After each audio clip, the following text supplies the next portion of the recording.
Oi, gente. Será que o PDT copiou uma proposta que eu coloquei aqui no canal?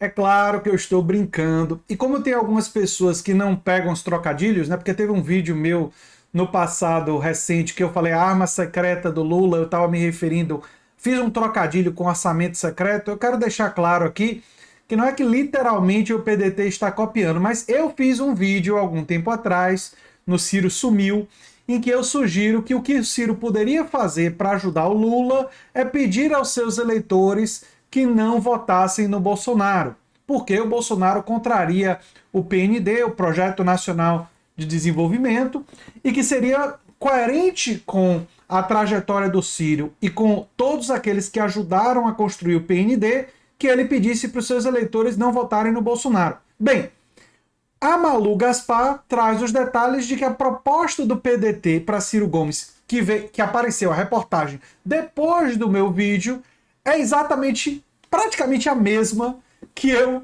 defendi. Então aí eu tô brincando que eles copiaram. É claro que é uma questão de lógica, pessoas experientes do PDT pensaram parecido comigo. Não é que literalmente copiaram a minha ideia. Mas enfim, os pedetistas querem que o Ciro Gomes, né, parta para o ataque contra Bolsonaro com sua peculiar verborrágia. Aí a agressividade do Ciro Gomes, né?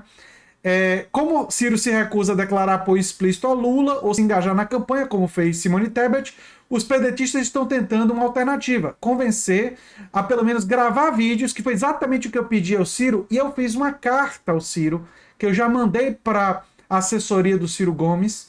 E se vocês quiserem, eu posso ler essa carta que eu fiz para o Ciro aqui no canal. Deixem nos comentários se vocês querem que eu leia a carta.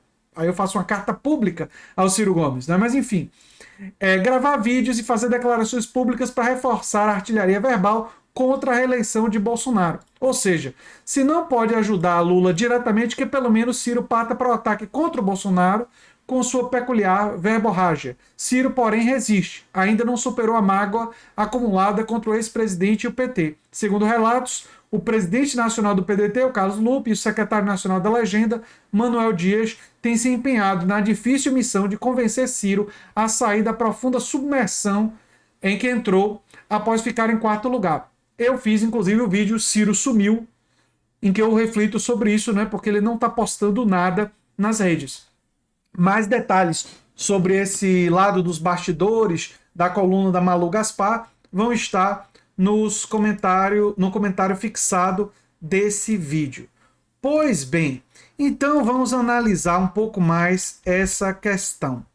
Olha, eu acho que realmente seria muito bom para a história do Ciro, nesse momento histórico que nós estamos vivendo, ele, em respeito àqueles que ajudaram a fazer o PND, em respeito à militância, em respeito aos seus eleitores, né, e até a história brasileira, né, diante da ameaça que nós temos, porque o Bolsonaro já sugeriu que caminharia para uma autocracia. Se ele tiver o poder com o Congresso que nós temos hoje, ele vai tentar controlar os três poderes. Ele teria de novo o executivo, já tem grande parte do legislativo comprado pelo orçamento secreto, né?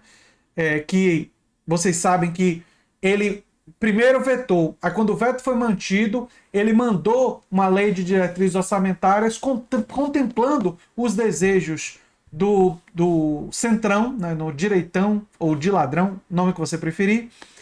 E aí ele comprou o apoio desses setores. Então ele tem hoje o controle do legislativo, manteria o controle do executivo e poderia, como já foi sugerido pelo Hamilton Mourão, aumentar o número de ministros da Suprema Corte. Aí, nesse caso, teria todos os poderes e poderia encaminhar o Brasil cada vez mais na direção de uma autocracia. Então, o risco de um novo governo Bolsonaro, a tragédia que seria, é muito, muito grande. E realmente, para o momento histórico que nós estamos vivendo, se Ciro não tem condições, e até eu acho que não seria muito bem recebido pela militância, ele ficar defendendo o voto em Lula, né, o máximo que eu acho que ele poderia fazer, e eu coloco isso na minha carta para o Ciro, né, que eu estou sugerindo aqui, se vocês quiserem ouvir a carta eu posso ler para vocês, é que ele poderia dizer, olha, o outro partido do candidato que é o adversário do Bolsonaro, já que ele está nessa vibe de não querer citar o nome do Lula, né?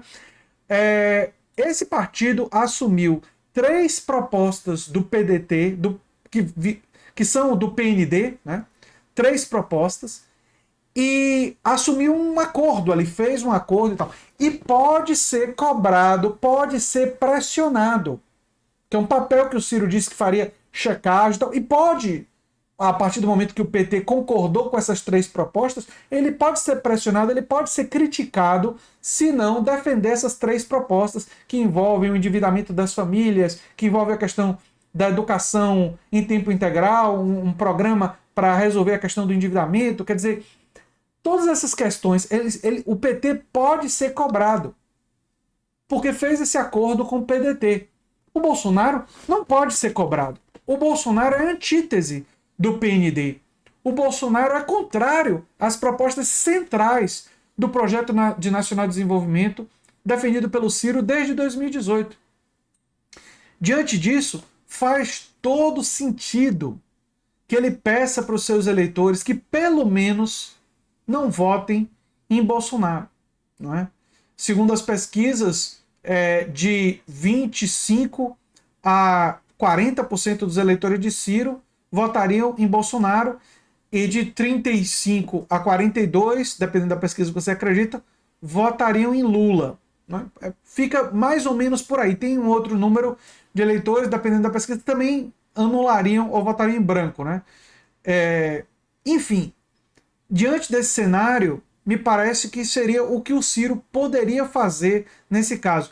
E eu elogio aqui de cara a atitude das lideranças do PDT e das pessoas do PDT que estão tentando convencer ele, ao menos, a fazer isso. Né? Seria, de fato, muito positivo. E como historiador, como pessoa que tem uma visão sobre a história do país e desse momento histórico, eu ressalto que a omissão, que não participar, vai cobrar um preço agora ainda maior do que o voo para Paris cobrou em 2018. Vale a pena lembrar, eu sempre lembro que Ciro voltou da Europa, que ele votou em Haddad, mas naquele momento ele ter dito vou a Paris e ele ter saído do Brasil é um dos aspectos que ajuda a explicar a votação de um pouco mais de 3% nas urnas. Uma omissão, novamente, depois de 4 anos de Bolsonaro, depois de tudo que Bolsonaro fez na pandemia, depois de Bolsonaro ameaçar a democracia brasileira várias vezes, dizendo que 1964 poderia ser reeditado, eu acredito que cobraria um preço ainda maior na biografia de Ciro Gomes. É o que eu penso sobre isso. E torço para que ele não queira pagar esse preço que já pagou pelo que fez em 2018, né? É a minha expectativa, né? É o que eu gostaria de ver. A expectativa talvez seja forte, porque eu não sei o que ele vai fazer. Eu acho que é bem difícil prever, de fato. Eu sou André Teixeira Jacobino, canal A Nova Máquina do Tempo. Se você gosta do que a gente faz, se inscreve, dá um like, compartilha. Quem sabe vira membro, apoiador do canal. Quem sabe faz um dos nossos cursos. Um abração e até o próximo vídeo. Tchau, tchau.